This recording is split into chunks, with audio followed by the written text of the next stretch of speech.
Shalom. దేవుని పరిశుద్ధ నామానికి మహిమ ఘనత ప్రభావములు కలుగును గాక.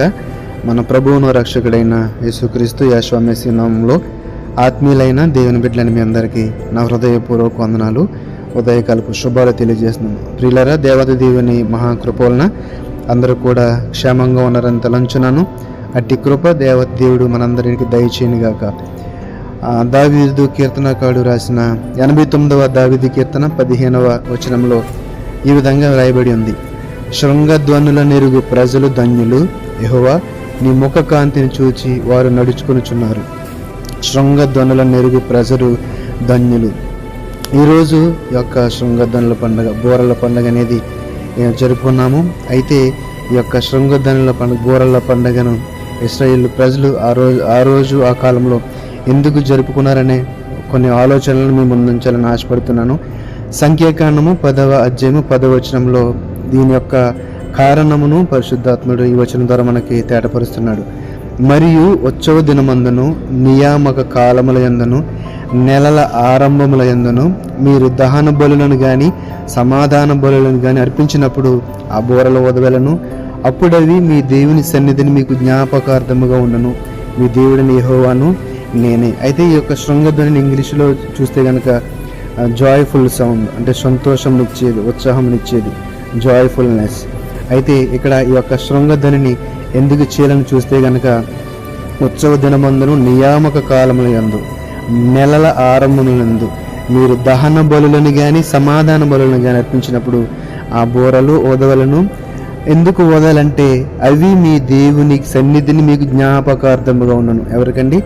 దేవుని సన్నిధిలో మనకి జ్ఞాపకార్థంగా ఉండేది ఆ యొక్క ఓదబన్న ఆ బూర, ఆ యొక్క శబ్దము, ఆ యొక్క జాయ్ఫుల్నెస్, సంతోషకరమైన ఆ యొక్క ధ్వని మనకి జ్ఞాపకార్థంగా దేవుని సన్నిధిలో ఉంటుందని ఈ యొక్క వచనంలో మనం చూస్తున్నాము అని చెబుతూ, మీ దేవుడని యెహోవాను నేనే. అంటే ఆయన సన్నిధిలో మన యొక్క సమాధానము, మన యొక్క జ్ఞాపకము మనం చేస్తున్న క్రియల ద్వారా ఉండాలనే ఆలోచన ఈ వచనం ద్వారా మనకి కనబడుతుంది. అలాగే లేవియాకాండం 25వ అధ్యాయం 9వ వచనంలో కూడా 7వ నెల 10వ నాడు స్వదేశమంతటా శృంగనాదము చేయవలను, ప్రాయశ్చిత్తార్థ దినమున నీ దేశమంతటా శృంగనాదము చేయవలను. అంటే దేవుని సన్నిధిలో ఈ యొక్క సంతోషకరమైన శబ్దము, ఈ యొక్క బూర ధ్వని, శృంగధ్వనిని ఎందుకు చేయాలో ఈ యొక్క పరిశుద్ధాత్మ దేవుడు మనకి ఈరోజు తెలియజేస్తూ ఉన్నాడు. మన జ్ఞాపకార్థముగా ఆయన సన్నిధిలో ఉండినట్లుగా ఈ యొక్క శృంగధ్వని చేయాలని ఒక పరిశుద్ధాత్మ దేవుడు మనకు తెలియజేస్తారు. కాబట్టి ఈ యొక్క శృంగధ్వనులు నెరుగు ప్రజలు ధన్యులు. అంటే దీని యొక్క గొప్పతనమును ఆయన సన్నిధిలో దానిని ఊదుట ద్వారా, ఆయన సన్నిధిని గణపరచుట ద్వారా మనము ధన్యులమని ఈ యొక్క వాక్యం ద్వారా మనం గ్రహించాలి. శృంగధ్వనుల నెరుగు ప్రజలు ధన్యులు, యెహోవా నీ ముఖకాంతిని చూచివారు నడుచుకొనుచున్నారు. కాబట్టి మా యొక్క ధన్యత, ఆ యొక్క ఘనత దేవాతి దేవుడు ఆయన చెప్పిన మాటల ద్వారా, ఆయన చెప్పిన మాటలు గ్రహించి వాటిని చేయట ద్వారా మనం పొందుకుంటున్నామనే విషయాన్ని ఇక్కడ మనము గ్రహించాలి. కాబట్టి ప్రభునందు ప్రియులారా, దేవుని సన్నిధిలో ఆనాడు ప్రజలు యొక్క దహన బలులను, సమాధాన బలులను అర్పించినప్పుడు వాటిని అర్పించిన తర్వాత వారి జ్ఞాపకముగా దేవుని సన్నిధిలో ఆ యొక్క శృంగధ్వనిని చేసినట్లు మనం చూడగలుగుతున్నాం. కాబట్టి దేవుని ఎరిగిన మనము ఆయన ఆజ్ఞల క్రమమున మనం నడుచుకొనిచు ఆయన సన్నిధిని స్వీకరించి ఆయన చిత్తము చొప్పున బ్రతుకుతూ ఆయన కోరుకున్నట్లుగా మన హృదయములను సమర్పించి ఆయన యొక్క మార్గంలో మనము నడుస్తున్నట్లయితే మనము దీవించబడతాము, ఆయన యొక్క మేలులను మనము పొందుకొనగలుగుతాము. ఇవన్నీ కూడా మనం ఆచరించవలసిన, ఈ వాక్యం అంతటి ప్రకారము నడుచుకోవలసిన రీతి ఏంటంటే ఆయనను గణపరచడమే, ఆయనను సంతోషపరచడమే.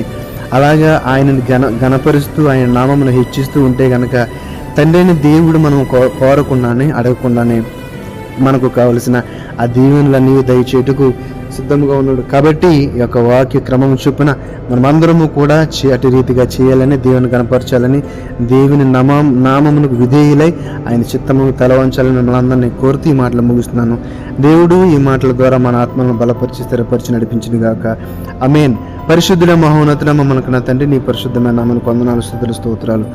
నైనా ఆనాడు ఇశ్రాయేలు దేశంలో జరిగిన యొక్క బూరల పండుగ, శృంగధ్వని పండుగను తండ్రి ప్రభువా, ఈరోజు దాన్ని ఈ యొక్క వాక్య భాగాల ద్వారా మేము గుర్తు చేసుకుంటూ మీరు ఇచ్చిన కృపను బట్టి వందనాలు, స్తుతులు, స్తోత్రాలు. నాయన నీ నామమును హెచ్చిస్తూ, నీ నామమును గణపరుస్తూ, నీ మేలును పొందుకుని కృపను దయచేయండి నాయన. ఈ యొక్క వాక్యములను తను చదివి గ్రహించి, ఈ యొక్క వాక్య మర్మముల ద్వారా తండ్రి ప్రభువా నీ నామాన్ని గణపరిచి కృపను దయచేయమని, నీ వాక్యం ద్వారా మా ఆత్మను బలపరచమని. ఇక నాయన ఈ ప్రార్థనలో ఏకీభవించిన బిడ్డలు ఎవరైతే అనారోగ్యంతో ఉన్నారో ఆ బిడ్డలను ముట్టి స్వస్థపరచమని, ఎవరైతే సమాధానం లేకుండా ఉన్నారో వారికి శాంతిని, సమాధానం దయచేయమని, నీ కృపలో భద్రపరచమని, ఈ వాక్యానుసారం మన జీవితాన్ని జీవించు కృపను దయచేయమని నజరేయుడైన యేసు మెస్సీ నామములో ప్రార్థన అడిగి వేడుకొనిచున్నాము తండ్రి. ఆమేన్, ఆమేన్. షలోం. అందరికీ వందనాలు.